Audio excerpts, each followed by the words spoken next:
Hello, everyone, and welcome to another episode of MTG Study Hall. I am one of your hosts, Brett, and I am joined as usually, not always, I was going to say as always, but I can't, JC? And? Dave. And so before we launch into it, we're going to really quick say a thank you to our Patreon subscribers. Dave? Remember, you can support the show by liking us and checking us out on Facebook.com at TCGU University. Facebook.com/TCG University. Subscribe to us on YouTube at YouTube.com/TCG University. Enrolling at Patreon.com/TCG University. Like all these fantastic Patreon supporters: Andrew Dang, Iari Melkor, Clay Cardwell, Jay Rogers, Jarrett Hubbard, Jerome Weeks Jr., Justin Farst, Kat Maria, Samantha Stephen, Tadoro Ruiz. Did I even get close? Ruiz? I think it's Ruiz Teodoro right. Ruiz. Teodoro? Teodoro. Someone's shouting from upstairs that I said that one way wrong. So I'm going to go with whatever JC said there. Tyler Zane Pease and William Stool. Make sure to press the bell. It's a bell, I think, and like us and subscribe and share it on Facebook and Twitter and MySpace because everyone loves MySpace. Zanga. MySpace page yet?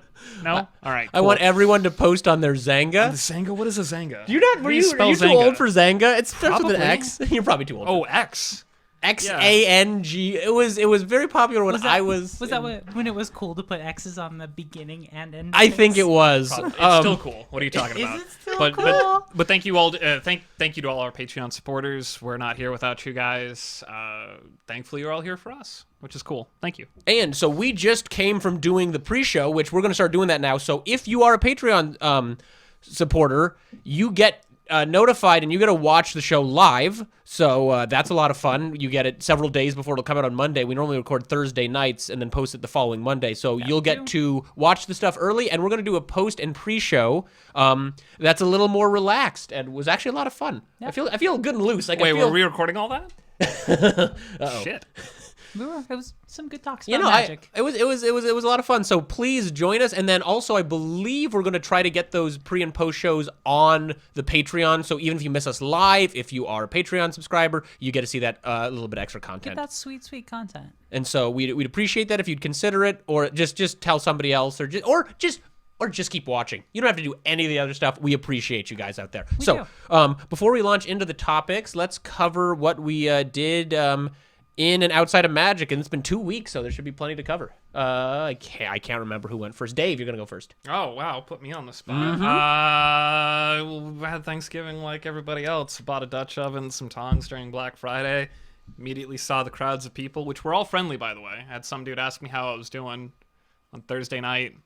Nice. It was Thanksgiving. That was weird. Kind of weirded me out. Real friendly guy. Isn't that weird that you have a harder time dealing with people being friendly than people being rude? I think it's those people who are just trying to like correct the balance. They're like, nobody talks and everyone's rude, so I'm gonna be nice. I'm gonna be super nice. That dude was super nice, and I hope to God he found every DVD that guy wanted. Like, I hope he found it for like $2 a piece. Well, we're in the Midwest. We're in the Midwest too, so people are generally nice, at least to your face. I don't know about that, man. Like, the last time that I went to Tennessee, I was in a gas station in the middle of the night, and people were being so friendly, the immediate thought I had in the back of my mind is, what the fuck are you up to? Like, I started getting offended until I realized, oh, no, this is the South. People are just nice here. Shit. All right. I'm not saying that I prefer when people are rude, but when they're just kind of, you know... There's a line. There's a line. That's the important bit. So. Well, I'm normally I try to be nice, but a lot of times I'm just in my own little world. So like I feel like I have to actively be nice. So I just assume other people are doing the same thing, but in reality they're probably just nice and I just suck. I think is the reality. You know, that actually makes an awful lot of sense. Probably not so much that people are rude. It's just that they're not going out of their way to be nice. It's just one of those live and let live type things. Like, well, I'm not actively being a jerk. And I'm generally okay with just that from people. Yeah, no, that's all I ask. But yeah, no, in Magic, I've been losing Hitsuga's second right in Historic. I'm not bitter at that at all. For those of you that don't know, Hitsuga's second right is a bullshit card. It's a bad card, and Dave's mad he lost to it. And you get bonus points when you beat somebody with it. And by bonus points, I mean then they get really mad. So mad. For those that don't know, Tam, if you want to put it up there so folks can see it too later, Hitsuga's second right is an instant. For 1 red, 3 colorless, HID. Is it D? Or is it G? I have terrible vision, so I just see blurs. Like how Yeah, mad there you you are go. about this card. Hitsuga's second right. It's 1 red, 3 colorless. Instant. If a player you target here's functionally how it works. You target a player. If they have exactly 10 life, you deal them 10 damage. This game, that card's bullshit. That card's in historic, and I guarantee that somebody on Arena's R&D team's like, you know what would be really cool? Hitsuga's second right. We don't have fetch lands. No, yeah, here's the funny thing. So, like, you could try it in Modern, but Modern has fetch lands and pain lands, so they have lands that you can do incidental damage with yourself, so it's really hard to set up. It's not that hard to set up with Arena's card pool, because there's enough burn spells to get them to 10, and you're running them on a red deck normally, so, like, you can, if you get them lower, you just kill them. So, in response, could you just dig for something that gets you life real quick? You could. You could gain life or lose life.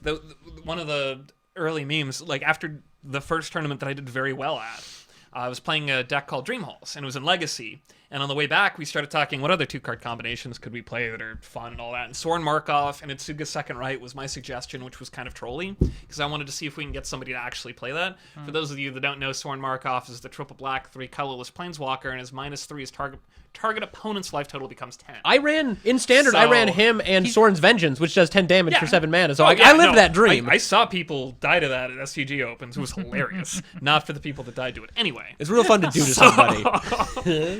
The problem with this in Legacy is that fetch lands are everywhere. Even if you set them to 10, the second that they realize how they're going to kill you, then they're just going to keep a fetch land, and as long as they have that fetch land, and they can pay that 1 life whenever, you can't actually kill them. Yeah. If they have a Force of Will in hand, it doesn't matter if you counter the Force, because they're going to pay the life as part of the alternate casting cost, putting them to 9, and then they get really, then you get really mad, because you can still cast Hitsuga's second right. It just won't do anything because they're not exactly a 10. So what Dave is saying here is it's hard to pull this off, and someone did it to him, and it's so fucking mad. He's not happy about it. So that's why I'm laughing. No, it was pretty cool. So props to whoever did that. Props to whoever did that to me. I hope you're watching the channel. Just comment like, haha. It's just a slew of comments. This piece of shit. There's more than just one person that killed him with that card. Get him. I don't know. I've lost to some embarrassing cards in the past, but I could, honest to God, eat up the next 3 hours talking about embarrassing losses in this game. Oh yeah. So, Come to the post show. Come to the post show, where I'll start pontificating about how cards are bullshit and I hate everything. That's not true. How about you, JC? What have you been doing in Magic and outside of Magic? Outside of Magic, I do a couple other podcasts. I won't super pimp them here. One's called Cast Radio. It's cool. Anyway, and you did a bunch of Cast work, right? I saw it on Facebook. I've been remastering an old series to re-release it in podcast form. It's kind of a fictional retelling that our LARP group came up with. Role play group. It's LARPing. We're half LARP. We're not out. See, when you say LARP, they're going to think we're out in the woods. We're in my living room. I mean, we are out in the woods sometimes. I don't think we've ever actually gone to the woods. Twice. And I'm not even with the LARP group that long. Okay, we are. It's a role play group. Okay, role play group. Post-apocalyptic universe fictional story. Lots of fun. Anyway, I've been re-releasing a bunch of it because we're going to come out with a season 2. So I've been just slamming my head against the wall on that because I voice a character in it named Chloe, and she is saccharine, sweet, ridiculous, loves her city, and the voice acting for it is a whole bunch of bullshit. Does it hurt? No, it doesn't hurt. It's just... Hi, everyone. Clogo here, your chickadee in love with the sky. Oh gosh, I was in this game and my character's in this show, and if you'll let me, I'll come on season 2 and play Ashley Utah. So I've been doing some podcast stuff in my normal life otherwise, and in Magic, I have it's not a habit, but I like selling cards on eBay. Because it's fun to build the feedback. I like doing it. Magic's not a hobby that I necessarily like to just dump money into without getting some money back. So if there's a card or couple cards that's worth like $20-$30 that I haven't played with and that I don't intend on building into a commander deck anytime soon, I'll go ahead and chuck it on eBay. It's fun to talk about how, hey, this was played once. It's near mint condition. There's not a lot of foxing around the corners.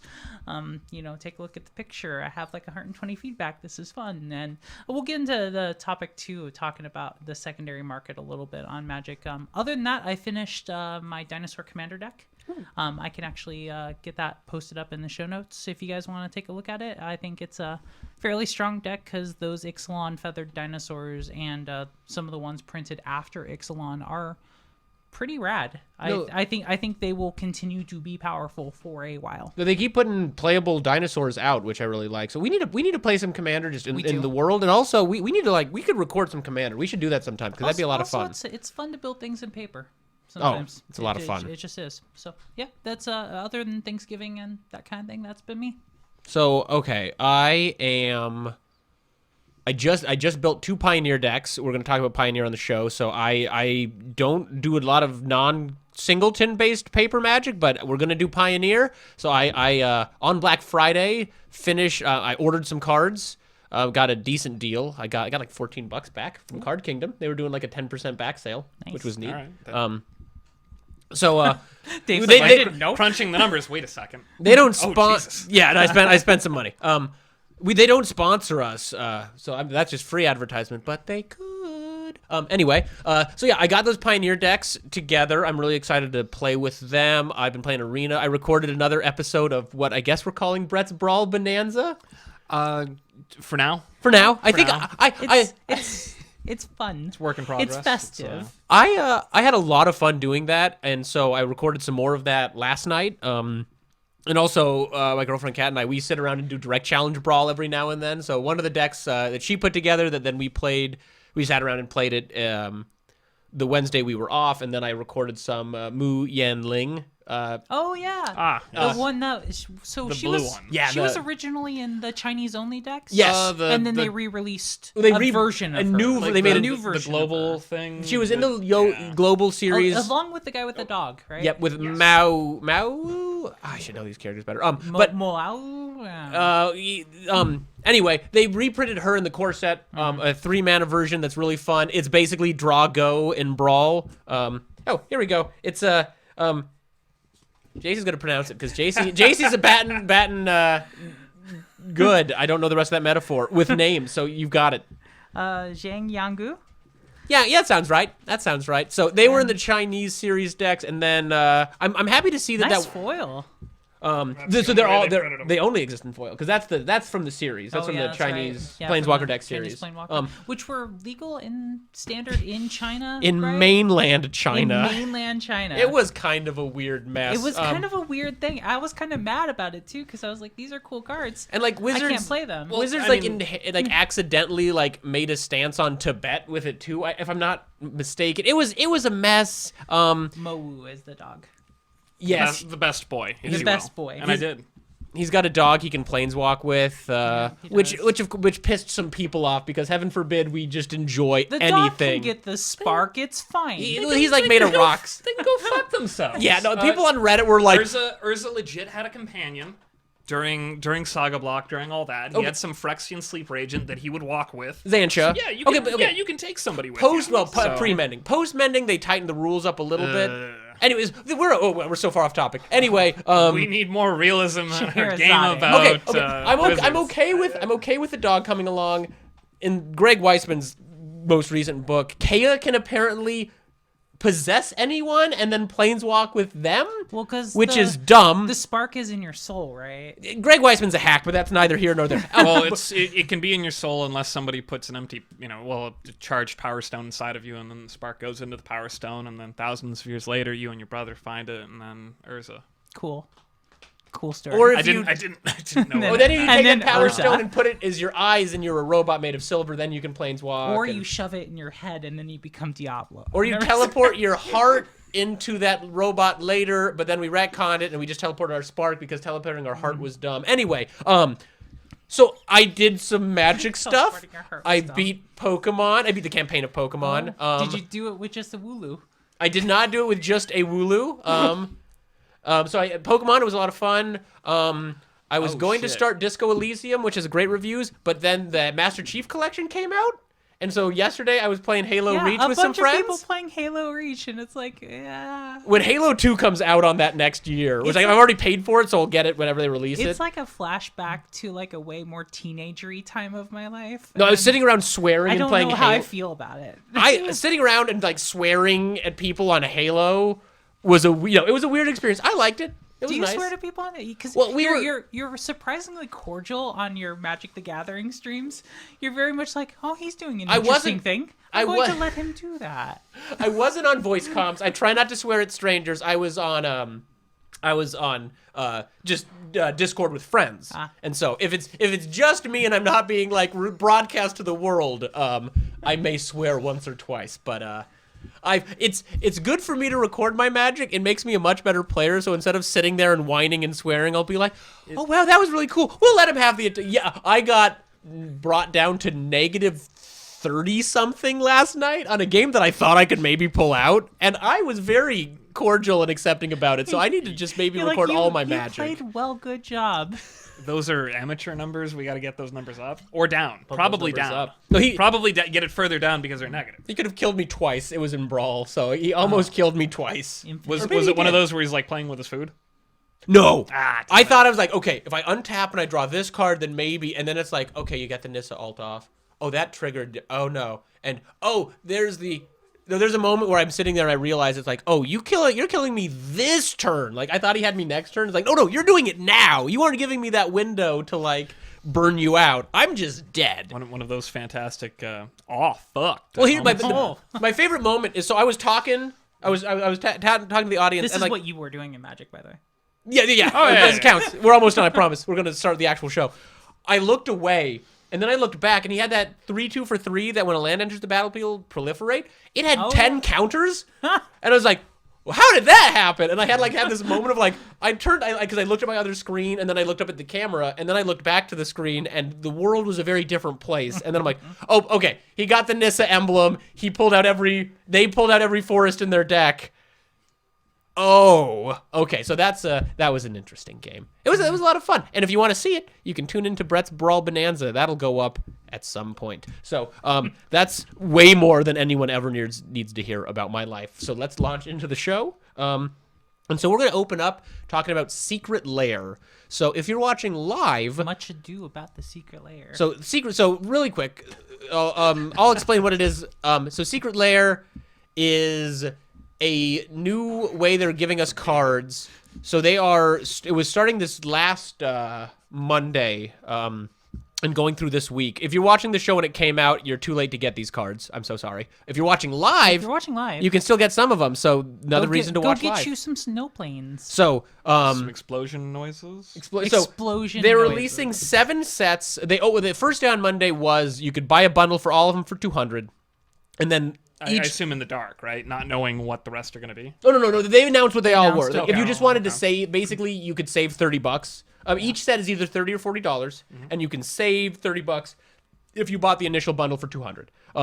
So this is kind of their new way of doing this. We tried a couple like mythic editions and like limited quantity stuff. So how this works is you can only order each item, each collection of cards, for a 24-hour period, and you can order up to 10, and they will print to demand. So they've printed out an amount of them, and they will print follow-up ones. And so we'll just run down really quick.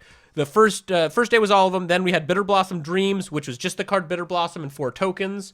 Tokens are cool, though. Yeah, it's like a panorama. It is pretty cool. Mostly you're paying $30 for a Bitter Blossom, which before this was announced was like $50. And the thing is, too, a lot of reprints, but different art. Yes. Now you were saying something earlier before we even started recording the pre-show about a digital copy of that edition. So so any card you get from this, you will get a Magic the Gathering online code for the cards with the alternate art.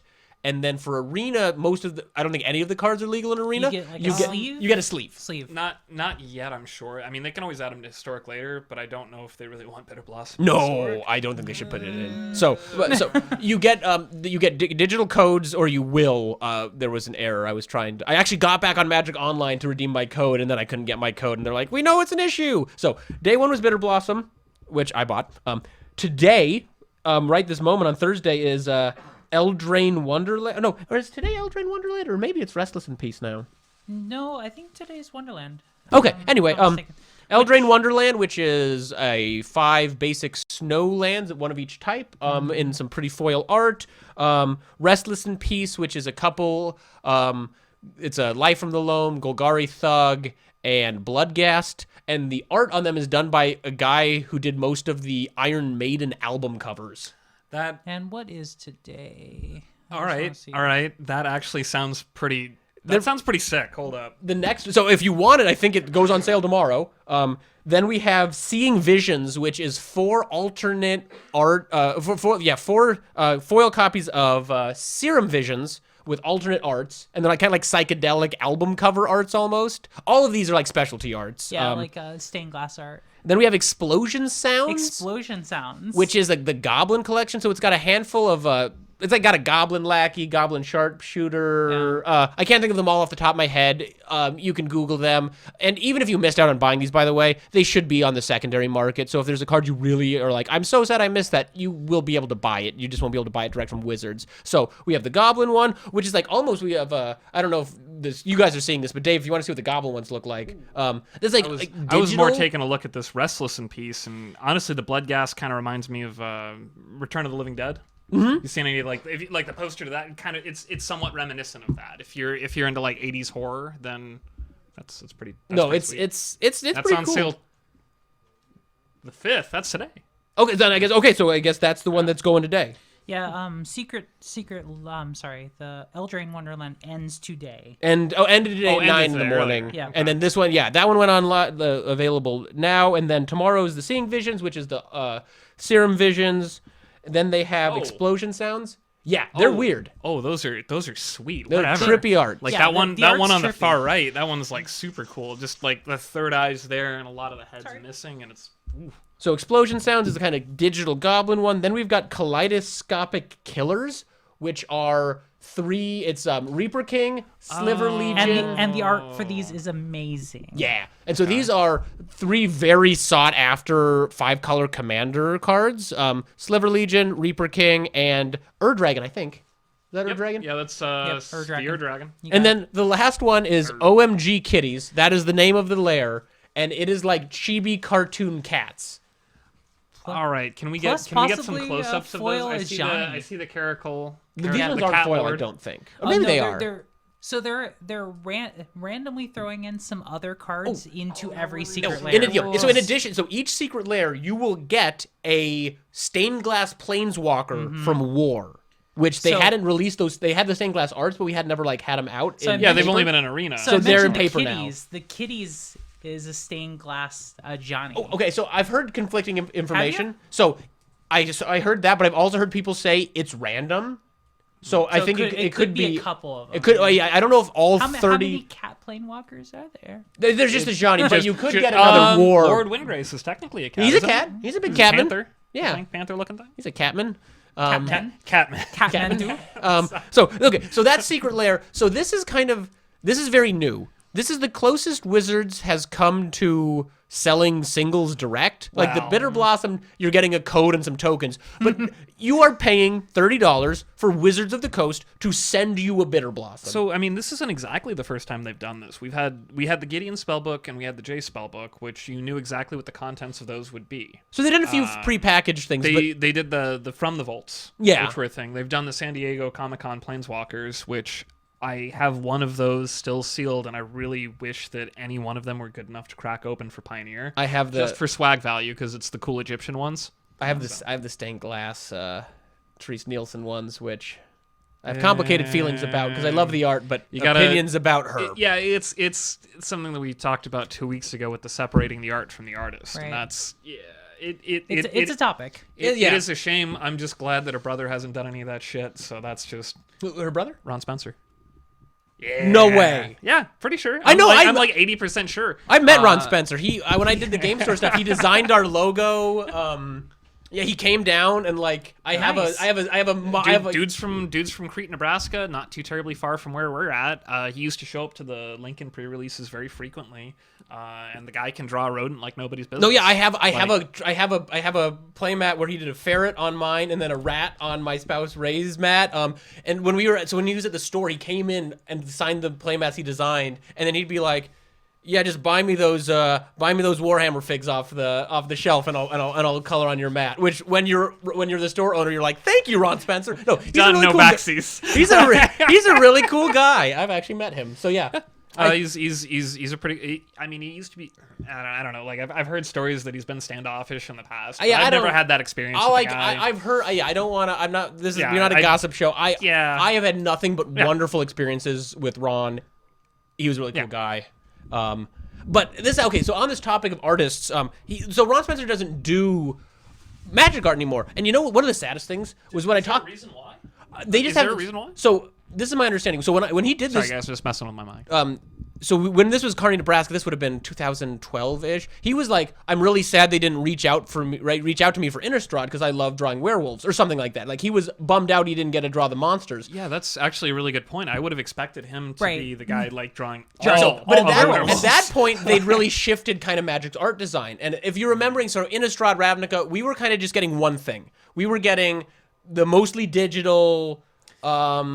We were kind of in a single place. And I remember people on Reddit complaining a lot about, like, it didn't feel like the old art or the varied art. And I feel like we've shifted out of that. We've got Seb McKinnon doing weird stuff in every set now.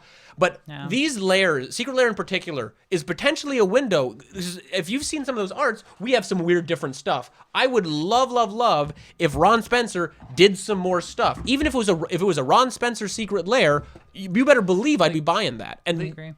And they've commissioned him to do, and by they I mean I think it was Pastime is who did it. It was whoever did Grand Prix Lincoln. Yeah, because he did the artwork for that playmat, which is, if you haven't seen it, it is a werewolf fighting a bunch of squirrels.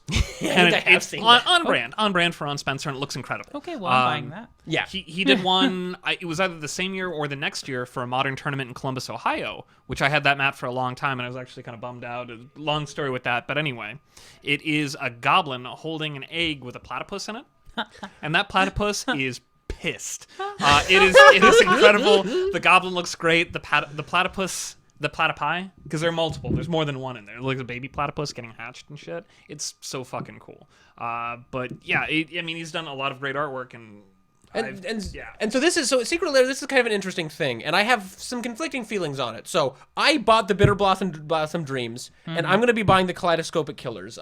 The professor at Tulare Community College did a very good video of Is It Worth It? So he did a Is It Worth It video. This is very varied in value. If we're looking, it's hard to value the codes and what an alternate art is worth to you. But he was looking at, if you want to get these cards, here's how much it would cost you. The Bitter Blossom and the Kaleidoscopic Killers are a great value. Bitter Blossom was an okay value. The other one was an incredible value for getting foil, like, because foil Reaper King $60 by itself. So like, this is a great deal for that. I don't know how I feel like. Foil Snowlands are about $5 or $6 a pop. They can, 5 to 10. Depending on which, the old on ones are going to be worth way more, but the newest, like the Modern Horizons Foil Snowlands, $6-ish, I think. So like, if you want a foil Snowland, so this is an option to get it.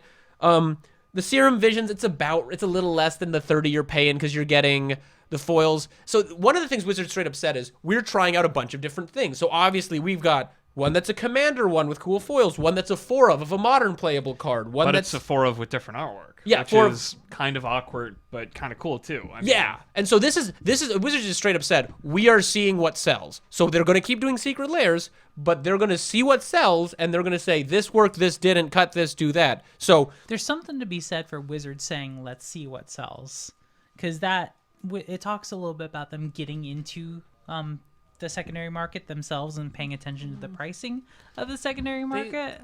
They had to have been aware about it. Of course they're aware. They are aware of their business. We'll get into that in the next topic. We're just about ready to segue. Like, that was almost perfect. Yeah, segue I want before we jump there, because that's a really good segue. We'll come right back to that when we move over about the secondary market. But I like how I generally like what they're doing. Now they're certainly preying on FOMO, the fear of missing out.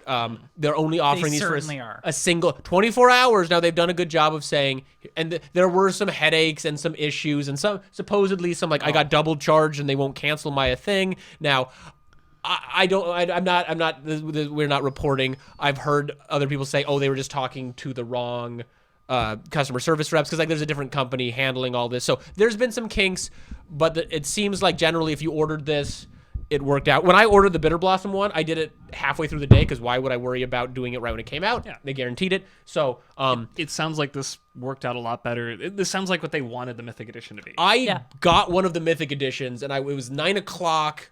A really quick side story. That was the day where I was figuring out if the offer on my house had gone through, and the day I was trying to buy that. So there was like at 9 o'clock, I'm at work. I'm like, okay, I'm gonna go on a break, and I'm sitting in the break room, and I'm like madly refreshing my phone, and it's not loading. And then I'm like, I'm trying to work, and I'm like, okay, but is this working? And then I'm waiting for a call from my realtor. And I managed to get a Mythic Edition, and the offer on the house went through. Wow. So it was a good day. Everything coming up, Brad. It was a good day. Sure. But it was an absolute mess with the Mythic Edition, where it's like only have so many. This is a huge improvement. If you want it and you have the ability to get it that day, you can get it. And none of these, the secondary market on these, they will go up eventually. But you could have ordered 10. When it's guaranteed. Yeah. Oh, yeah. Oh, shoot. So they didn't even limit it by people. So 10. So but you could have bought 10 Bitter Blossoms. So it's not going to jump in price for a while. Eventually, if you sit it on your shelf, it'll be worth more. We'll cover that. Oh, man. Honestly, getting 4 Serum Visions seems like that's probably the best solution to that, because they're all cool artworks, but you'd want like the matching ones. Yeah. So, and alternate artwork is good. And oh, dude, like that one with the third eye is just so and it's cool. weird art, like, and so it's just they're saying like weird art too.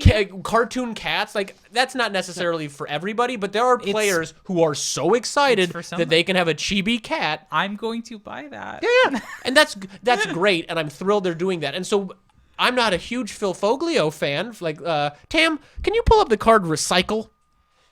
I don't like this card, but I know people who this is their the art. Yeah, we're gonna see the art. You don't like the artwork? I artwork's don't the best card. personally the best part of that like card. Phil Foglio's style much, to be Okay, honest. so quick aside for everybody. So apparently, the rumor has it that Phil Foglio did so much artwork that he started submitting things under his wife's name as well. I believe she's also an artist. She's also an artist. Kind of like circumvent the limit that they imposed on. Oh, her. I thought she just did art too, in addition to his. I think she does. I know that she is also an artist, but that's what the rumor goes. Oh, okay. I have no idea if that's the case or not. I'm not overly great at distinguishing or appreciating artwork for the most part. Hence why I saw the Solemn Simulacrum and went, I need that. I think kind of a glare there, but I think our back room Tam there was saying something about, do goblins get fear of missing out? Of course they do. That is strictly in red. Oh yeah, the that red feeling of fear of missing out. That is a red feeling. I had to talk. I'm fairly. If we ever sit down and do like, what colors do we identify with both? I had to talk myself down from buying all of these because it's like, oh my gosh, I have to get them all. It's like, do I want them all? The Serum Visions are gonna go sit on a shelf, Brett, and I bought 2 Pioneer decks, so I took a deep breath and I picked the 2 that I wanted, and I'm glad that I had the option to do that. Generally, I like where the Mythic Edition seems to be going, and like maybe we'll get Ron Spencer werewolves in one of them. I'd buy the crap out of that. Dude, honestly, even if they don't, the werewolf Planeswalker Arlen. What? A Ron Spencer Name Planeswalker. No, I got you. I know which one you're Ron talking Spencer, about. Arlen Planeswalker. Arlen Cord, Ron Spencer art. Oh my gosh. Dude, that. honestly, I want that. even if they don't.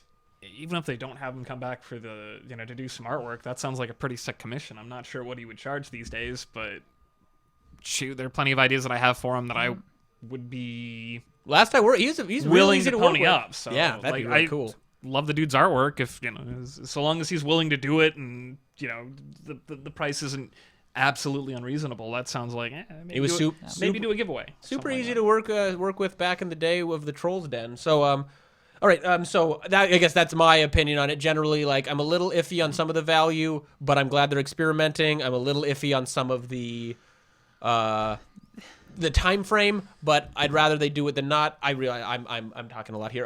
What are your guys' thoughts before we move on? I have a couple thoughts on the value thing. One, foils are weird. Foils do weird things. Foils curl. Foils And Foils can become marked. They're Marked. not. They're not all foils too, which is the confusing thing. Yeah, Some of they're them are. not Some all of I them would call that aren't. cool. Foils, if they do get any foxing or any scratches, they show up way more than other cards. Like, case in point, let's see, just as a dramatic example, and it's figures when I have an almost full deck. Right. So I have like 2 foil cards in this deck, and one of which is an Elspeth Sun's Champion. So you're cheating by the bend of it. Maybe. If I can cut to it, then that's one of those, hey, look, this card is Yeah. clearly warped. And that's just normal wear and tear. Like, Yeah, I foils literally just bought this from the shop. Foils Right. curl. So- We live in the Foils Midwest. curl. It's humid. They curl. Actually, and I'll talk about this a little later. I think one of the best ways to keep them from curling, it involves not playing with them, is to keep them in a fairly full box with other Magic cards. Keep 'em pinned. It'll keep them not only pinned, but kind of temperature controlled, because the other cards will be soaking up And- moisture as well. Do you cut right to it? Did you cut right to it? Cut right to so it. you're cheating Do with you that need to foil. borrow a non-foil one I of might those? I might need to borrow a non-foil I Sun's will- Champion, which is very awkward. Because the other part on this is when they do those random things, sometimes the card itself is actually thicker than a normal card would be, Yeah. or a normal foil. That was the problem that you had from a lot of the From the Vaults, where if you had a From the Vault card in with your deck, it was very easy for you to be able to shuffle to it if it wasn't perfect fitted. And that is, obviously there's a solution, which is perfect fitting, but I don't know if you guys have ever, I'm sure you have, I don't know if you've ever perfect fit a deck, but it is an incredible pain in the ass. I try not to because it's a huge pain in the ass. Because you have to burp your damn deck, it's a pain to shuffle, there's just so many things going on. Can you fix this slightly with your choice in sleeves? Just kind of thicker sleeves. That is essentially what the fix is going to be. So the perfect fit is I so literally, it's a smaller sleeve that it's a sleeve inside the sleeve. A sleeve inside a sleeve. So and you kind of reverse So it. you double sleeve it. You double, yeah. Perfect fit is double sleeving, and so that'll straighten them out a little bit. It also is an extra layer of protection if you will revert, you put the first one on, slide it over it, and then you take that sleeve card and slide it down. If someone spills a drink on your deck, Careful on the ice, Freud. Careful sentence. You are less likely to have your cards be damaged. Yeah, and there's also something to be said for them printing to demand. I know that they limit the quantities, but that doesn't stop from somebody being like, "Oh, this is my alternate email address. I'm now, I'm not JC. I'm Casey." If you really need 20 of them, you could probably ask someone to do probably it for you. Yeah. And so I don't know how many are going to be on the market. But it's nice that it's not a who has the fastest internet draw on the West Agreed. to get them. Yeah, and if the system went down like it did for the Mythic Edition, Hopefully it because doesn't. I heard nothing but problems with the release of the Mythic It was Edition. a mess and- every time. Yeah, this seems like a much better solution. And what I would really like to see happen would be just getting rid of the reserve list and doing it this way. You Like, keep saying Brave that. sentiment. So, All right. so there are people in the investing community that would just crucify you for if that. you want to invest in something, I would highly recommend getting a 401k or one of those Roth IRAs, Yep. which I've heard tell of. It is. So, it is buy a pre-tax. stock. You can buy Bitcoin or Do not- Litecoin, do any not amount of buy crypto. Bitcoin. Don't buy Bitcoin. Buy some sort of cryptocurrency if you want to Sorry, but- try and get rich quick. Use Bitcoin if you just believe do in it. literally anything that's not this card game, please. Mine Bitcoin. Stop, So, okay. stop ruining my eternal format. We are transitioning to topic 2, which is the secondary market. So we're doing that now. I think really quick before we do that final push, are we all good on Secret Lair? Yeah, We absolutely. are all good on Secret Lair? All right, awesome. So we're moving to topic 2, secondary market. And so one of the things we wanted to transition with was Wizards knows about the secondary market because they're not dumb. They can't acknowledge it, or I shouldn't speak so boldly. Yeah, I've can't heard. is a- I've can't is a heard. word. Well, it's one of those iffy things of so they really don't want Magic to be classified as gambling in certain countries. Because it can't. Oh, it feels like it. It, Sometimes. and that's its own topic. But That's so its if own topic. as of right now they but that relates to this topic too. as so of now with a booster pack they can say there are 15 cards in that. It has- That you can use all of those cards. You know you're going to get 15 cards. We will give you the numbers on the rarity so you know the chances. Yeah. In addition to that, you also know the chances on Powerball. in addition to that, the booster pack. I had this thought recently, and maybe it's unfair. I'm curious if somebody thought at Wizards early on, oh, it would be really fun to do sealed or draft, or if they said, guys, we need to come up with an excuse for booster packs to exist outside of money making. What if we made formats that used them? Because a booster pack is a game item. You need 3 of them per person to draft. You need 6 of them to play sealed. So Wizards wants to walk a very fine line and does not want to be classified as gambling in certain countries. Because, well, and in any country, but there's some countries where the laws are a bit harder. It's also, I mean, booster packs are also good when the secondary market's not established yet on a brand new run. Yeah, no, that's how they distribute cards. Yeah. But supposedly, the rumor has it is they can't acknowledge that cards are different value because that would be gambling. It is a game piece. If someone else chooses to ascribe a different value, that's not their thing. So Wizards, it's like so you have 15 cards and one of them's a rare, but that rare might be Oko or Jace. And you can say the rare and mythic is to balance gameplay. You don't want too many Okos; it'll ruin sealed. So this, I don't want to be like Wizards legally can't, or they'll get kicked out of Bulgaria. I don't know that, but what the general consensus seems to be Wizards can't or doesn't acknowledge the secondary market's existence because that would toe the line towards gambling. Also, I think the danger in acknowledging the secondary market is they don't want to release products around what it'll be worth in the secondary market. They want to release products around what would be good for this set, what would be good for Magic going forward, what would be good for game balance. We don't want to do it on its longevity of pricing. But at the same time, though, I think they do want to say, I think they are thrilled that Oko is worth $60 because then people buy booster packs. I think there is certainly an amount of they do want cards to cost different things because then it's a collectible game. If there's no value, their business model has to fundamentally shift. The very existence of the secondary market should kind of get them out of the crosshairs of the idea like the loot box or phone games, gacha games. Yeah, that sounds right. Where when a new batch of units or something like that comes out, there's always the one or two that is completely shifting the meta. Yeah. That it's like, all right, this is the new one, this is the new hotness, this is the one you guys want. The drop rate for it is 0.5%. Better pony up and spend all that money. But there's no secondary market for that. You can't trade units. No. You can't do anything along those lines. How long are you going to keep using that Overwatch skin? There is no secondary market for it. Whereas as far as WotC's concerned, a mythic's a mythic. Each one's printed the same amount of times. A rare's a rare. They're printed the same amount of times. And if you really wanted to, you can find out how many rares from X modern set have been printed to know exactly how many are in existence. We don't get a direct printing numbers, but normally we can kind of extrapolate. I think is how it works. You won't have an idea as to how many copies have been destroyed or just held by people that don't have cards anymore, things like that. Commander players have really messed with card prices because most Commander players don't trade or sell. They buy it, it goes in their deck or in a shoebox, and then it's out of the market. Every now and again, somebody has kind of a hard time and they need some extra cash, or hey, I'm cashing out, I just had a kid, things like that. I want to buy a house, or just in general, I'm the kind of person that I don't necessarily like to just dump money into Magic and dump to where it keeps just building into I've dumped this amount of money in it. I'm very much a kind of I'm playing what I'm playing and I kind of sell off what I'm not playing.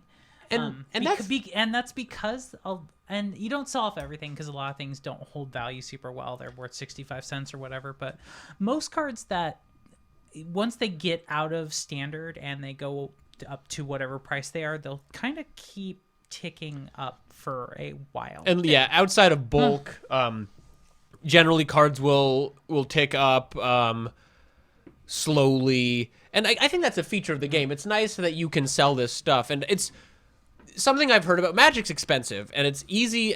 I think there's two ways to look at the expense of Magic. If you are looking at it from a game point of view, a video game costs $20 to $60. A board game, $40 to $60, let's say. Then it's I want to build a modern deck. It's $1,000. That seems like a lot of money. But if you look at it as Magic is my hobby, games aren't my hobby, and so you could say gaming is my hobby, and Magic is a game I play. It's like anything. How much are you paying for Steam games, or But even for games, Magic cards can be a lot compared if your hobby is gaming and it's part of your gaming, it's a lot. But if you look at most adult hobbies, scuba diving, rock climbing, knitting, crocheting. Yeah. Those are really like if you see like someone who's really yeah. into knitting, you Baking talk to them how much bread. yarn costs. And Oh, baking bread. Baking bread.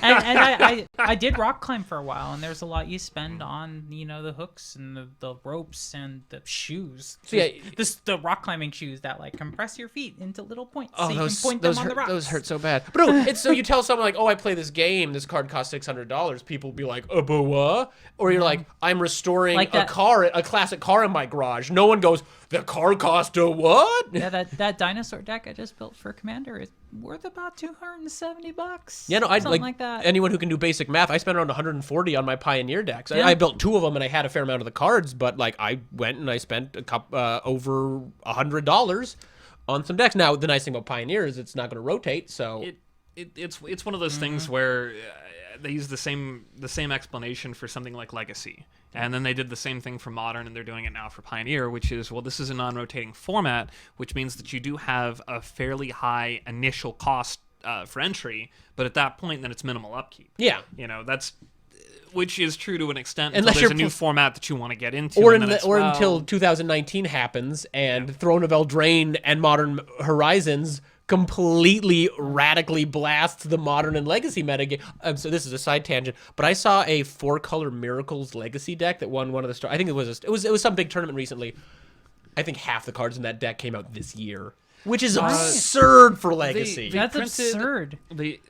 They printed an article talking about what their new design strategy is specifically with Standard, and the idea is they want to push the power level. Yeah. They want to be in positions where they're just treading that line, and they want cards to be relevant for I don't know how much it is that they want cards to be relevant for these older formats, but the way that they put it was, we feel that Standard is much more fun when it's much more high power. I agree, and I think past Standard, even caring about Pioneer and things like that, when you keep the power level between new sets fairly at the same level, I think that design philosophy really helps you going forward and to Pioneer in different formats. And in this article they talked about, they try to keep it even, but for a while it was kind of down here, and they're like, well, it's not as much fun, and it's hard for cards to break out. And the other thing is like, yeah, it can kind of suck if you're like, oh, well, now I've got to buy all these new cards for Legacy. But at the same time, sometimes I will find it a little annoying. It's like, wow, I got these cool cards.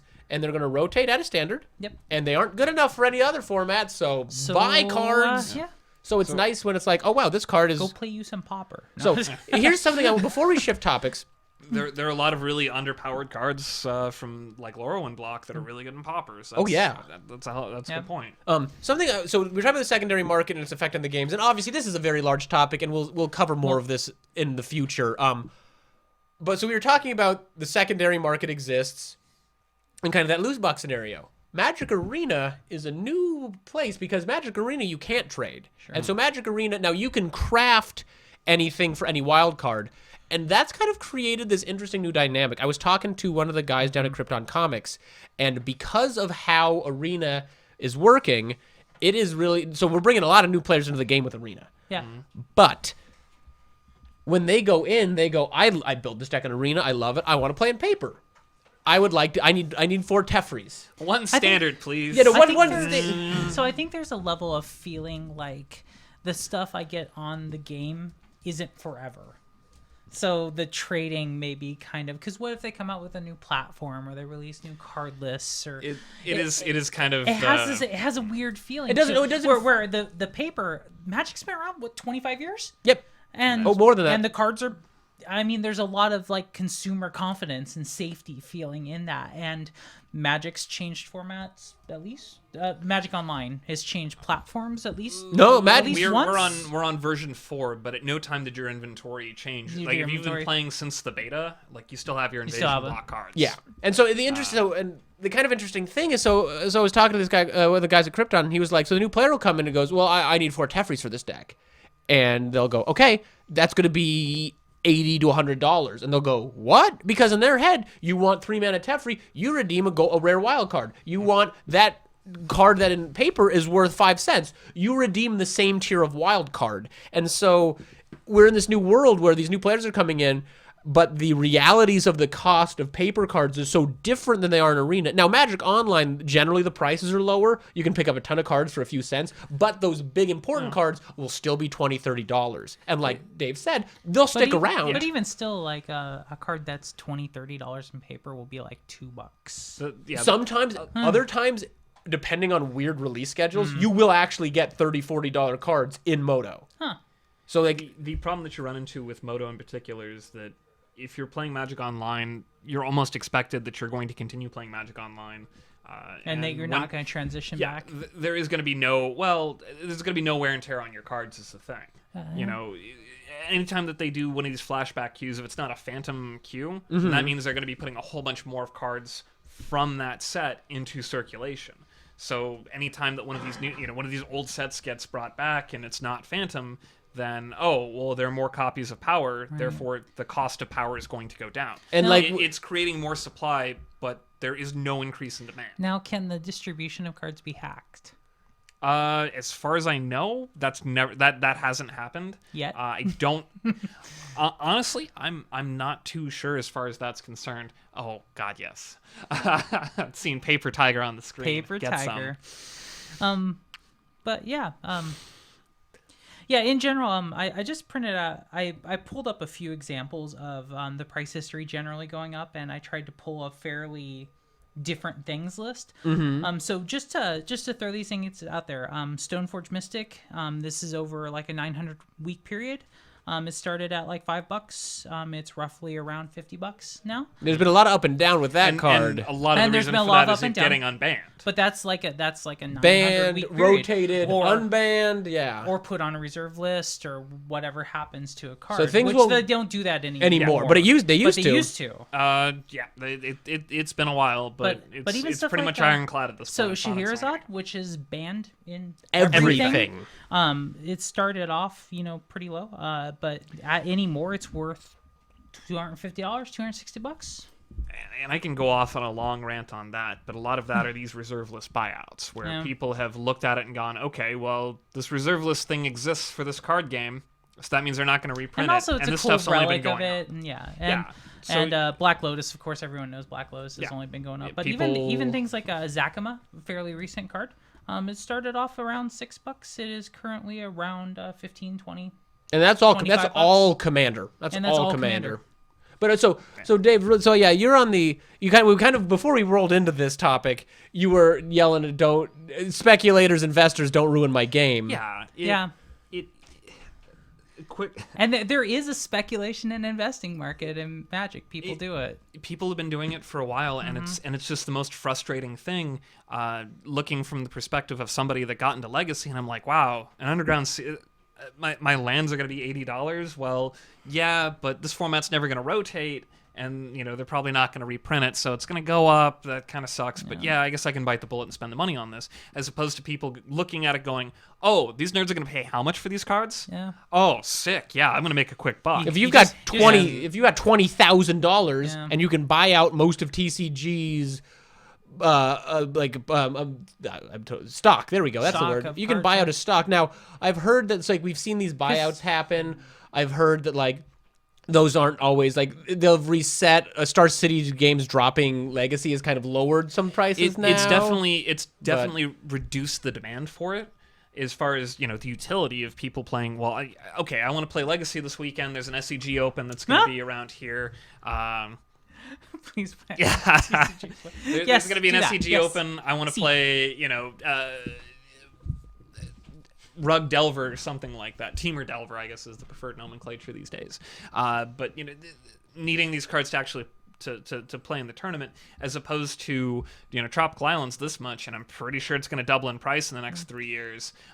So I'm going to pick this up, and then I'm going to wait a couple of years to cash out, and then I'm going to turn profit. I just want to take my full set of full art Zendikar lands and keep them forever. I mean, for me, and I can't say I'm immune to this. So like every now and then, if I'm trading cards, I'll trade into reserve list. So if I think I might want a Phyrexian, what's that? 13/13 for one. The 12/12 for one. That's Phyrexian Dreadnought. If I want a Phyrexian Dreadnought, in 3 years, I should buy it now. And I lucked out. I was playing Commander 5-6 years ago. I bought up all those Legends Commander, like Angus whatever. McKenzie, Yeah, I Rasputin like how we went to that one Dreamweaver. immediately. I bought all Hazards on Tomorrow. I bought all those because I wanted them for Commander. I bought them all $30. Umezawa. Yeah. I bought them all for $30. Umezawa. They're all like $300-$400 now. But like even now, I'll go, oh, that's a plateau. It's $80. In 4 years, maybe it's going to be $200. I'm going to buy that. Maybe I want to play with the plateau. Maybe I want $400 in 2 years. But that being said, the value of the dollar has also gone down by like $100 in 1999 is worth like 160 now. And something like that. As far as I'm concerned, I know that utility is not the main reason why these prices are going up either. And if you want proof of that, take a look at what these cards cost in MTGO. Of course, they're not actual physical copies. You don't have to worry about grading. There are a lot of it's apples to oranges on a lot of a lot of reasons. But it's still really frustrating to see the cost of Imperial Recruiter being less than $1 on Magic Online to being, if you want to price check that, I'm fairly certain it's about $150 these days. It got reprinted. It's a little lower. It's been reprinted twice, and that one's an uncommon from Portal 3 Kingdoms that's not on the reserve list. Yeah, because it can't since it's an uncommon. Do they still make Portal? The Portal 3 Kingdoms was the last. Was it? It was. They were trying out like an intro product for specifically the APAC region, which is one of the reasons that a lot of the cards have different names. They had Portal in the they had Portal 1, Second Age, and Portal 3 Kingdoms. Yeah, and Portal 3 Kingdoms easily being the coolest of them because they printed stuff like Imperial Seal and Imperial Recruiter and Loyal Retainer and Riding the Delu Horse, Reign of 10,000 Arrows or something. Borrowing like that. 10,000, borrowing 100,000 arrows. I just have a special place in my heart. Yeah. The first Portal was roughly when I started playing. Absolutely. So somewhere in one of these boxes, I have my Portal Wrath of God that I got not too long ago, and I remember reading that as a kid, going, "Why would I want to destroy my own creatures?" I was having a conversation with a friend just how fun it is to play Wrath cards, especially if you really like white cards that just do splendiferous destruction kind of things, like purity. Anyway, anytime that you have a card with the word verdict on it, you are obligated to shout out guilty as you throw it on the table. So just so everyone knows, that's actually part of the comprehensive rules. You have to do it. Look it up. All right, so let's get some final thoughts in really quick before we move on. Jason, you have any final thoughts? This is a huge topic. We'll address this in the future. It is a huge topic. I just wanted to touch on it a little bit. Generally, I kind of agree. Don't get a 401k. do investing. It is so Magic cards do generally, if they're good cards, hold their value or go up over time. They're not the most liquid of assets at all. And generally, the more mid-tier, lower cost it is, the more liquid it's going to be. But then you have to deal with, buyers and sellers, and it's kind of a whole thing. Totally don't get addicted to buying booster packs, trying to get that shiny foil and sell it to make money, because you'll not make money generally. So. And Dave, any final thoughts? Oh, I've said a lot on this already. We can probably hit up this topic at another time. Okay. Later. And put your foils in boxes with other cards. And silica gel packets from the shoe boxes and stuff, or from shipping boxes. Yep. Keep those around some of your cards if you've got room for them. That'll help keep them from bending. Really quick before we move on, I want to kind of build on what JC said, though. We aren't financial advisors. If you want financial advice, get it. But I feel comfortable saying, if you want to dabble in finance and stuff, and you got some extra money and you want to do MTG finance, I'm not going to. Certainly, I'm not financial. I'm not going to. Almost felt like an ad pivot a little bit, but we don't have any financial institutions. We don't have any yet. We're open to it. I mean, I am an underwriter, but anyway. But so don't. But I've seen younger people go, no, this is an investment, and like again, financial markets go up and down. Legos, and so the Magic cards are worth what they are until the bubble bursts. Until forgeries get so good you can't tell the difference. So the day might come where the fakes get so good that card that you put all your money into is worth $0. Let's save that topic for next week. Honestly, that's something that I'd love to dig into. Final note on what you said there too. Also, Magic could turn into a very, very, very digital game. Again, this is a whole other topic. I had a 30-minute conversation down at Krypton about how they might not be printing paper cards in 20 years. But again, whole other topic. Invest your money in responsible ways that are not a children's card game. Dogecoin. Or No. probably, again, not financial advisors. Don't listen to anything other than consider diversifying past cardboard Magic cards. So Just before do we your research. before we Read move a on, lot. we're gonna have a quick word from our sponsors. We sure are. So Inked Gaming, they make custom store art playmats, dice bags, sleeves, wall art, all kinds of nerdy things to put on your desk, all kinds of nerdy things to put on your desk at work, to put on your wall, to put anywhere you put nerdy things. Go to inkedgaming.com, use the promo code TCGU University, all in caps, all one word. It will be on your screen for a discount at checkout. Go check them out. Very cool stuff. The stitched playmats are super nice to keep them from fraying and curling. And you can get literally anything that you want on there. I've been looking at one and hope to get that order in and get it sent out. I'll send it to our group chat, and Yeah. I'm just gonna let that be a surprise for you viewers. Yeah, When that does inevitably show up. We'll show it off. Okay, Ah. and then we'll get back to things. Alrighty, next up on the docket, we're going to talk about Pioneer. So we have several things to talk about here. So we had more bands, and also we have a local tournament at Krypton Comics. That's for I think the total top 8 prize money is $1,000. 1K. Yeah. We are good old fashioned 1K at Krypton Comics. Saturday the 7th. Yep, The and 7th. so 10 a.m.? 10 a.m. sign up, I believe. So unfortunately, the only people who this will be, the time and date will be relevant for, are those of you who are watching live. Yet another reason to watch us live. But that being said, next week Next week we're going to talk about how it goes, but for this week we're going to talk about how we think it might go and what we're going to play and just things in general. So the first thing we should probably mention is we're going into a weird new format because we had a pretty big ban this last Monday. We did. We had Smuggler's Copter, we had Once Upon a Time, and we had Field of the Dead. The 3 cards that have been banned. Now, felt all of these unhealthy cards... for Standard, feels unhealthy for Pioneer. Exactly. All these cards were banned in Standard previously. Like Yep. Field of, I think that was literally the first episode we had where we were talking about, Field of the Dead's probably going to get banned. Probably. And then we during the Oko ban, Once Upon a Time went as well, Yeah. and then Smuggler's Copter was before from a previous Standard, but it was banned. It was a 2-mana 3/3 that virtually every deck can play that's going to give you better card quality. It feels like one of those that is a bit format warping. Well, I mean, It's not as bad as Umazawa's Jit. It was from Fine. Kaladesh block. Why do we put? Since the other 2 cards we've talked about pretty recently, and they're in Standard. Well, they anymore. were. Not They're anymore. They're currently in print. Let's pull up Smuggler's Copter on the screen because this is the one I want to talk about because I bought one on Black Friday because the deck I play needs 2 And it got Needed, banned. past tense. needed. It's, Needed. Needed. like the dough from the bread that I make. Is this I'm just so bent out of shape about whoever Oh. that person's tweet was. Someone tweeted Just, out wow. there that we got to cover this. Quick 'cause this aside is- on the bread. We're gonna Shahirazaading about bread.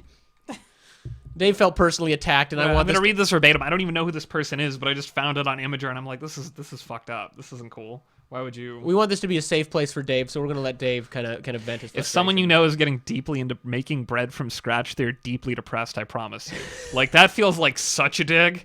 That I mean, I am, but that's not cool. You can't just say shit like that. That's not. There are consequences for your action. so okay, that aside, Back to this Smuggler's card. Copter. Smuggler's So Copter. it's a vehicle for those of you who do not. 0-2? 3/3 for 2. 3/3 for 2. So vehicles are kind of interesting. So they aren't always creatures. They have a crew cost. So the crew cost on this card is 2. You need to tap at least 2 power worth of creatures. You can do that by tapping a 2/2. You can do it by tapping 2 1/1s. You can tap a 6/6. You need to get at least that much crew, and you tap that, and then that those creatures have crewed the vehicle, and now the vehicle will become a creature. You have to do this every turn. It stops. It ends at the end of turn. You can do it to block with a creature. You can do it to block with a vehicle. You can do it to attack with a vehicle. Smuggler's Copter, when it is turned into a creature, it is a 3/3 with flying, and then you can, if you attack or block, you draw a card. Or Draw and discard. Draw and then discard. So it's not card advantage, but like Dave said, it's card selection. Yeah. And so when I was looking at what I was going to bring to this tournament, I like aggro and I like mono red, and I had a lot of those cards. So I'm like, hey, let's see what I've got. Let's see what I've got available. every single aggro deck I looked at was running 4 of these things. The deck that I was running 2, and I was talking to some people on Reddit, and they said it probably should have been running 4 pre-ban. It's not legendary, so Yeah. I mean, if you draw multiples, so be it. You can always loot away multiples as well. Or just have them down and draw 2, discard 2. Yeah. And so this was one of those weird moments where I saw the ban. I saw the card, the package sitting on my counter. I'm like, it's here. And it came in on Monday. And I'm like, oh, let me pull out my phone. And I pulled it up, and it's like, yep, okay, Smuggler Copters is banned. And I think it probably ought to have been. It was incredibly prevalent. And when I was looking at the metagame breakdown on MTG Top 8, I think we were 70% aggro decks. No. Now, I don't know how accurate that. I know MTG Top 8 pulls from a lot of different places, but It does. I mean, you can look at it. Aggro and mid range is kind of where WotC wants the game, because there's going to be a lot of feel bad when you lose to control or combo. And I like playing control and combo. I really don't like playing aggro, but I understand where people can say, well, I want to be able to turn my creature sideways. I want creature combat. And to be part of pre-ban, this my understanding was the field decks, the Field of the Dead decks, were so oppressive that you couldn't really out mid-range or out control them, because they had lands that were going to produce so much value. It doesn't matter. You got your board wipes in control, you're going to lose. And so I think the kind of hope here was we're going to get there were multiple field decks, but they were pretty oppressive. So we'll get the field decks out of here. Once Upon a Time was an enormous mistake, and I'm glad it's banned. It probably needs to be banned from a few more formats I think as well. Free spells are never a good idea. I've gone on that rant before. Once Upon a Time should be legal in Commander. That's it. Yeah, That's fine. That seems fine to me. That's It fine. can be legal in Commander. Have it in your cubes. I think it's if we restricted Commander, it. I I mean, maybe I don't know if it needs restricted in Vintage. I think there are just better things you could be doing Yeah. in Vintage. So, but but I like- also don't play Vintage. But I don't think it needs. It was a mistake of a card. It's too pushed. If it exists in Commander, that's fine. If it's one of your 99, I like but that they keep trying. I mean that's true. And I'd rather them ban some cards than go back to really boring low power sets. that is points for trying, definitely. Yep. But it's just, they think One of these days you'll get it right, WotC. I feel like but- one of the final trying. step to design should be like, hey, is this card free? And if they go, well, sometimes it is, they should just get like, well, then don't put it out. It's like, but wait, is the card free? Yeah, then don't print it, guys. Like, I guess, quick aside, I mean, we could But have I an feel like entire video about I feel Once like Upon you a Time. need one person in the room that's like, but what if we do it this way this time? Yeah, I mean, I could see. How about this? What if you had the Alliance's alternate cost for Once Upon a Time? And you could just do that whenever. You pay 1 life, you exile a green card from your hand, and then you can cast it for The funny free. thing, again, I was hanging out at Krypton, and this came up, and Rick at Krypton's like, if it cost 5 to cast it normally, like Force of Will is really good, but like that might be enough. Like there are ways we could have tweaked it to maybe not need it to be so bannable, because the 2-mana version is close to playable already. Just So maybe if it were like 3 or 4 mana, but you still kept the caveat of if this is the first spell you play, it's so free. it's super great free, but if you want to jam 4 in your deck and you top deck, because if you draw this on turn 10, it costs 2. I'll play it and then play an 8-drop that I picked out with it. It feels like there are a lot of accesses for this card that they could have tested out and probably did. I would be I would be interested in seeing what the design notes say. If they tried this at Sorcery and they went, not really good enough at Sorcery. Just correct me if I'm wrong. When were the Ley Lions? Were the Ley Lions also? Core set. Ley lines have been. Oh, well, they've done I like just mean the 3 mechanics of the Ley printings. Lines. They started in Ravnica, and Leyline of the Void was the first one that was really like the breakout one, the one that people cared about because Dredge was a thing, and that was the easiest. I'm just saying, you like know. early. So I guess, I mean, game. It was back in Ravnica, and that Yeah. was mostly fine because all of them are just narrow enough. Exactly. Or were. And that's what I'm saying. Like, So I guess, there's ways to do this. Yeah, so it's not literally every free card's a massive problem, but heck, one of the ley lines had to get banned in Pioneer. Now, that is more to do with Nykthos and less to do with that specific ley line, probably. Yeah. But Like turning all of your mana dudes into soul rings, probably not okay. Yeah. Probably not a thing you want to be able to do. As a matter of fact, Nykthos managed I to mean, avoid maybe fate. maybe I Go ahead and want pull to avoid fate up real quick. You're welcome. not Nykthos Nykthos. managed to Let's- avoid fate and let's not pull isn't banned yet. Let's not pull Yes. Nykthos up. Let's pull Avoid Fate up. Yeah, avoid fate. Exactly. Avoid. Helpful. Anyway, so, okay. You're we're gonna talking love about, this artwork. I assure you. so we're talking about, I was a little sad. Sad welcome. about the copter ban. It's probably the right call. And I actually went on Reddit and I was like, I need some advice. And I went with Bone Crusher Giant to replace it. which I feel That seems fine. and the thought on it was because I was sad about the copter, and it's like I'm playing mono red Eldrazi. We'll put the list up. Eldrazi were all really good. And these are it's Eldrazi because it's the battle for Zendikar Eldrazi. Waiting for those to start getting on the 86 list, definitely. Just getting them out of here. I mean, a lot of the Eldrazi were really I'm playing the good. hand. I am stoked that I have yet to play against a single Thought-Knot Seer or Reality Smasher, and I hope to God that continues. I'm running four. Really hope. I'm running four Thought-Knots and tour. running four Thought-Knots. I played against her. She's pretty cool. As the name suggests. The Handwear Meld land, so it's the Meld card that flips into the 7/4. The nightmare fuel that was the Meld mechanic. Yeah. It's gonna be going back to Zendikar now But that the Eldrazi are gone anyway. Boo. Not Hopefully, not boo. honest I to want some God, more full art lands. I like Eldritch Horrors. I want Nyxlis to be the primary antagonist, and then just not have a spark anymore, and just be a bitter prick the whole time. bitter. Like, I used to be a planeswalker, and He then has they it- took he- my spark. he has the Then spark I back. took an arrow Yeah, to the and then I got my spark back, and then that prick Bolus stole it again no. and threw me on this godforsaken plane. I hate everything. I'm gonna go kill that elf. He's still You a know, I bitter hope that's prick. what it is. I read the first terrible Greg Weisman book, and he's a bitter prick in that. Even while planeswalking, he's just a terrible, terrible person. Well, he's got all that pent-up aggression of being stuck on Zendikar, and I could see it. Anyway, Also, just because it came to my mind, I want more printings of the Wanderer. yeah. I want Sword Man. Lady. I really hope that it does get to be revealed to be Elspeth, but that's too easy. It's not. That's not a That's thing too- that's gonna yeah. happen. I don't think I think we've already know enough to say Is it isn't. there? Man, we're just going right off. We're the so rails, as far usual. off topic. It's on brand. It is on brand. Yeah, screw it. Let's go for it. Soon, Wanderer. maybe a shirt. Who do we want the Wanderer to be? Go. Who do we want? Is the there Wanderer to is there be? anyone that you can think of if Like a the Wanderer secret isn't a identity? new character? Is there anyone that you'd want the Wanderer to be? Nahiri? She's hiding her face because of what she did. Nahiri did nothing wrong.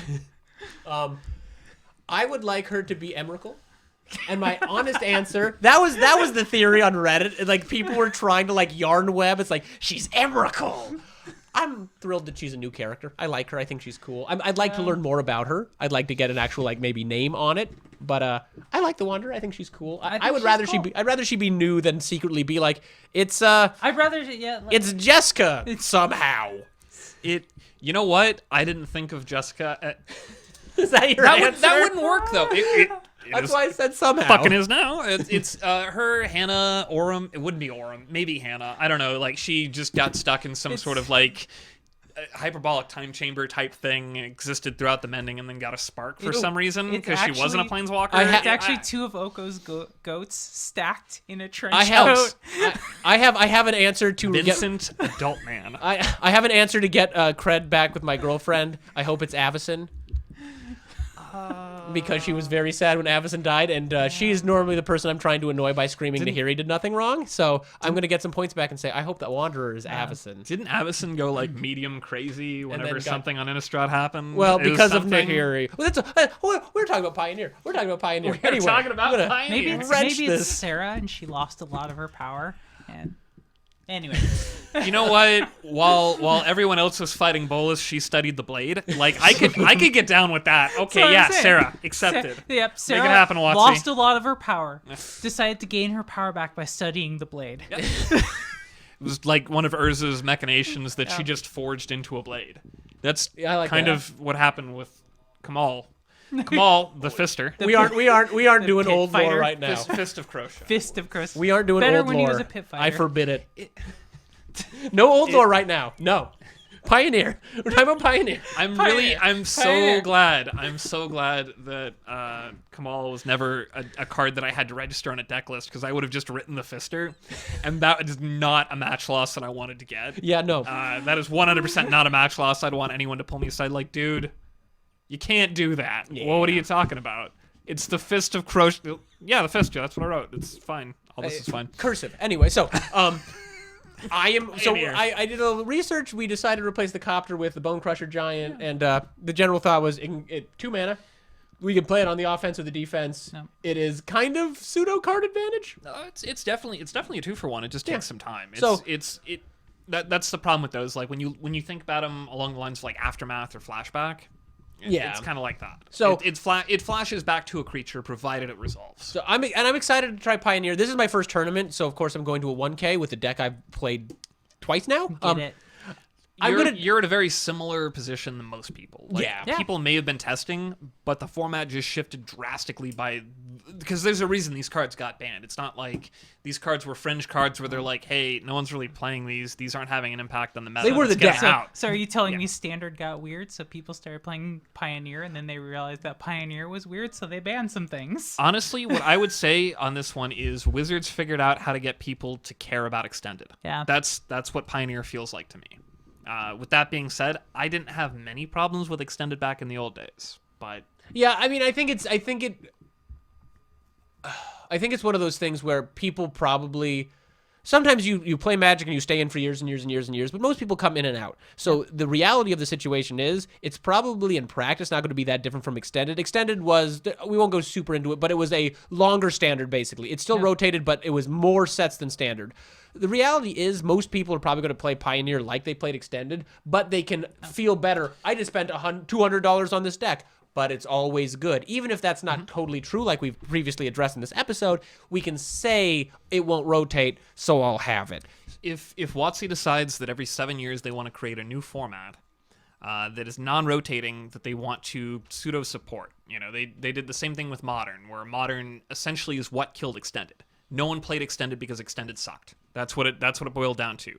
They reduced the card pool for Extended to be this current Standard and then And then the last previous last Standard, two- which yeah. gave it the fantastic nickname of Double Standard. I was a much bigger fan of what the idea was for the initial inception of Modern. I think it was Gavin Vahey was the guy that was pushing for this, and I really liked the general idea of it. He was, doing tournaments on Magic Online, whereas casual play and all that, and doing the testing that way. And it would have been Marcadian Masks Onward. Which would be the point where the reserve list no longer existed, because that Okay. was one of the big driving forces behind Modern. I think it'd be an interesting. They won't do it. Now, but I a think lot it'd be more cool. cards have to get banned, is the thing. You have Brainstorm, you have Rishadan you have Dark Ritual, you have all of the Storm Dozens cards. of cards. Good old Dark You have Ritual. Cabal Ritual, you have a Cabal lot of the Ritual, Legacy yeah. Storm list, but you don't have a lot of the ways that they had to counteract it. So turn one wins. I mean, I played the Extended where you could play Mind's Desire. It wasn't fun. I can't imagine it would be. I have lost 2 Mind's Desire with triple Pyrostatic Pillar in play. Because you know what cards are real good against Pyrostatic Pillar in triplicate? That's right, Echoing Truth. Oh, So So you guys think you'll win? we'll what, find what out. What are you playing, Dave? I haven't completely decided yet. I'm between playing blue-white or mono-black. It'll be one of those two. I've played mono-black on MTGO. I've liked how it's played. I've got Gray Merchants in my bag between my legs right now. Nice. Is probably a better way to say that. But I I have Gray Merchants. I'm excited at the possibility of playing Gray Merchants again. I went out and I bought some Murderous Rider Swift Cuts because that card is.